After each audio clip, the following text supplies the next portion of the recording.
11월 28일 금요일 아침 우리가 오늘 함께 나눌 말씀은 느헤미야 8장 1절에서 18절까지의 말씀입니다. 느헤미야 8장은 성벽 재건이 끝난 직후의 사건입니다. 성벽은 세워졌지만 영적 회복은 이루어지지 않은 상태였습니다. 형식적 안정은 회복되었지만 공동체의 중심, 즉 하나님 백성을 위해서 정체성은 아직 회복되어져야만 합니다. 이스라엘은 포로기 후 오랫동안 말씀과 교육이 약해져 있었습니다. 율법을 아는 사람도 적었고 저기가 어떻게 진행돼야 하는지도 잘 모르는 상황 가운데 8장은 말씀의 부흥이 어떻게 시작되는지를 우리에게 알려줍니다. 먼저 1절을 보면 이렇게 시작을 하는데요. 이스라엘 자손이 자기들의 성읍에 거주하였더니 일곱째 달에 이르러 모든 백성이 일제히 수문학 광정에 모여 학사 에스라에게 여호와께서 이스라엘에게 명령하신 모세 율법책을 가져오기를 청하매. 1절의 시작은 온 백성이 일제히 수무락 강정에 모여서 그들의 에스라에게 하나님의 말씀을 가져오기를 청하였다라고 시작합니다. 이 모임은 지도자나 제사장의 명령 때문이 아니라 백성 스스로 요청한 집회였습니다. 하나님의 말씀을 향한 이스라엘 백성들의 갈망을 잘 나타내고 있습니다. 그들은 성벽은 세웠지만은 삶을 세우는 힘이 말씀에 있음을 깨달았습니다. 또한 수무락 강장은 성전이 아닌 삶의 한복판, 일상의 현장이었습니다. 이는 하나님께서 말씀을 예배당에만 가두지 않으시고 우리의 삶의 현장에서 들려주신다라는 상징적인 선언이라 할 수 있습니다. 그리고 백성은 에스라에게 율법책을 가져오기를 스스로 말합니다. 이것이 오늘 본문의 가장 핵심적인 대목인데요. 억지로가 아니라 자발적으로 말씀을 찾는 마음, 이것이 곧 부흥의 시작임을 보여줍니다. 하나님은 언제나 말씀을 갈망하는 영혼에게 회복의 은혜를 부어주십니다. 오늘 우리의 수문학 강장은 어디인가요? 우리의 가정과 직장과 삶의 한복판에서 하나님의 말씀을 찾을 때에 그것이 바로 은혜의 광장이 됨을 잊지 마시기 바랍니다. 말씀을 중심에 두는 자리, 말씀을 요청하는 갈망, 그 작은 걸음이 우리의 공동체와 우리의 가정을 세우는 회복의 시작이 될 것입니다. 그리고 이어지는 2절과 3절을 보면 다음과 같이 알려주지요. 제사장 에스라가 율법책을 가져다가 모든 사람들 앞에서 낭독을 하게 됩니다. 어린아이나 여성, 남성, 신분을 막론하고 모두 말씀이 필요한 존재입니다. 그들의 말씀 앞에 귀를 기울이게 되죠.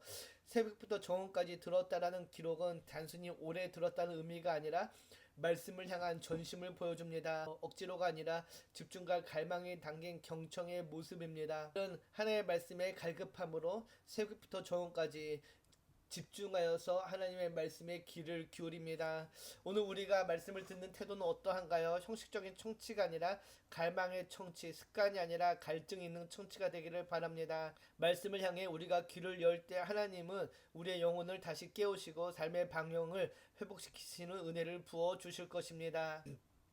그리고 이어지는 7절과 8절을 보면은 레위인이 율법을 해석해주는 모습이 그려집니다. 8절을 보면은 이렇게 이야기하죠. 하나님의 율법책을 낭독하고 그 뜻을 해석하여 백성의 그 낭독하는 것을 다 깨닫게 하니 낭독하고 해석하고 깨닫게 하였다고 알려줍니다. 이 세 가지 모두가 있어야 말씀은 생명의 말씀이 됩니다. 낭독한다는 것은 말씀을 그대로 읽는 것이고 해석하는 것은 그 뜻을 풀어 설명하는 것이며 깨닫게 한다는 것은 이해하도록 돕고 적용시키는 일입니다.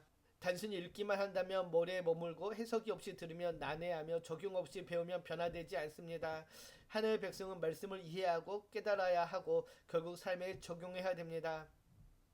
오늘날 교회와 성도에게 동일한 원리가 적용됩니다. 설교자는 말씀을 바르게 읽고 정확히 설명하고 성령의 조명 아래 성도들의 삶에서 실천하도록 도와야 하며 성도들은 그 말씀을 듣고 삶에 적용하여야 될 것입니다. 또 7절과 8절이 우리에게 알려주는 한 가지가 있는데 그것은 공동체의 참여입니다. 에스라 한 사람만이 아니라 레인들이 함께 설명하여 백성을 돕는 모습은 말씀을 깨닫는 일이 한 사람의 몫이 아님을 우리에게 알려줍니다. 공동체 안에서 서로 가르치고 깨닫게 하며 함께 성장할 때에 하나님의 말씀은 더 큰 힘을 발휘하게 될 것입니다. 바라기는 오늘 우리의 믿음의 공동체도 서로 말씀을 나누고 서로 말씀을 향한 그 갈망을 나누는 그런 은혜의 공동체가 되기를 소망합니다. 이렇게 말씀이 선포될 때 구절을 보면은 백성이 율법을 듣고 다 울었다라고 이야기하죠. 말씀을 들은 백성의 첫 반응은 울음이었습니다. 여기서 울다라는 것은 소리내어 통곡하다라는 단어에 가까운데요. 왜 그들이 울었을까요? 율법이 거울처럼 그들의 삶을 비추었고 죄와 게으름과 무지함이 드러났기 때문입니다. 그들은 자신들이 하나님을 얼마나 잊고 살았는지를 깨닫게 됩니다. 말씀은 죄를 드러내지만은 이는 정죄가 아니라 회복을 위한 드러냄입니다. 회개는 말씀과 성령의 조명 아래서만 일어나면 우리에게 다시 한번 알려주고 있는 것이죠. 구절을 다시 보면 다시 9절과 10절을 보면 이렇게 이야기합니다. 느헤미야와 제사장 겸 학사 에스라와 백성을 가르치는 레위 사람들의 모든 백성에 이르기를 오늘은 너희 하나님 여호와의 성린이 슬퍼하지 말며 울지 말라 하고 느헤미야가 또 그들에게 이르기를 너희는 가서 살진 것을 먹고 단 것을 마시되 준비하지 못한 자에게는 나누어 주라. 이날은 우리 주의 성일이니 근심하지 말라. 여호와로 인하여 기뻐하는 것이 너희의 힘이니라 하고 백성이 울자 느헤미야와 에스라는 놀라운 명령을 합니다. 울지 말라. 여호와로 인하여 기뻐하는 것이 너희의 힘이다라고 이야기하죠. 여기서 기쁨은 단순한 감정이 아니라 하나님이 회복시키실 것이라는 확신에서 오는 힘을 뜻합니다. 죄를 깨달은 사람은 하나님의 베푸신 용서와 회복의 은혜 속에서 더 큰 기쁨으로 나아가게 됩니다. 말씀은 우리를 울게 하지만 또한 우리를 일으켜 세웁니다. 말씀 앞에 눈물은 절망의 눈물이 아니라 변화의 시작입니다. 그리고 하나님 안에서 기뻐하는 삶의 회복으로 이어집니다. 바라기는 오늘 우리의 삶도 주의 말씀으로 깨닫게 되고 회개하며 기쁨으로 나아가는 삶의 자리가 되기를 소망합니다. 이렇게 말씀의 은혜를 나누는 그 삶의 자리에서 나아가 13절에서 15절을 보면은 그들이 초막절에 규례를 발견하게 됨을 보게 됩니다. 13절에서 백성의 지도자들이 다시 모여 말씀을 연구하는 장면이 나오는데요. 단순히 듣는 것에 멈추지 않고 더 깊이 하려는 말씀 운동이 일어난 것입니다. 그리고 그들은 율법 속에서 초막적 규례를 발견하게 되죠. 초막절은 출애굽 사건과 광야 생활을 기억하게 하는 절기로 하나님께서 이스라엘과 함께 하셨으며 모든 삶이 하나님의 은혜와 인도하심에 달려있음을 고백하는 절기입니다. 그러나 그들은 오랜 시간 이 절기를 소홀히 해왔습니다. 말씀을 다시 읽기 전까지 자신들이 잊고 있던 순종의 길을 몰랐던 것이죠. 초막절 규례를 발견한 이들은 16절에서 18절을 보면은 즉시 순종하게 됩니다. 초막을 만들고 절기를 지키며 말씀을 실행합니다. 그리고 본문은 이렇게 말하죠. 이스라엘 자손이 크게 즐거워하였다라고 이야기합니다. 크게 즐거워하였다는 것은 공동체 전체를 뒤엎는 영적 회복의 기쁨을 의미합니다.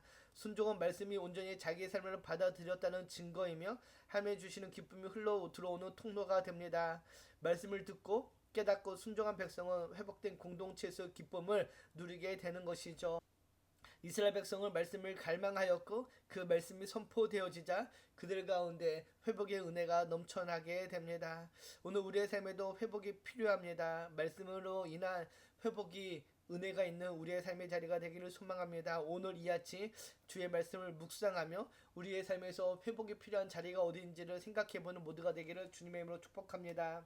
오늘 말씀을 묵상하며 하나님 오늘 내 마음에 감동을 주시는 일은 무엇이며 나는 그것을 얼마나 순종하고 있는지 생각해 봅시다. 또 나는 내 자리와 역할 속에서 하나님 부르신 정체성을 회복하며 살아가고 있는지 아니면 세상의 규진 따라 살아가고 있는지 돌아봅시다. 기도합니다. 참 좋으신 하나님 감사합니다. 오늘 우리의 삶의 자리에서 말씀을 중심으로 우리의 삶이 회복되어지기를 소망합니다. 우리 안에 말씀을 향한 갈망과 귀를 기울이는 마음을 허락하여 주시고 오늘 하루의 시작과 끝이 주님의 말씀과 함께 살아가는 삶이 되게 하여 주시옵소서. 특별히 말씀 안에서 기쁨을 찾기를 소망하며 우리를 구원하신 예수님의 이름으로 감사하며 기도드립니다. 아멘.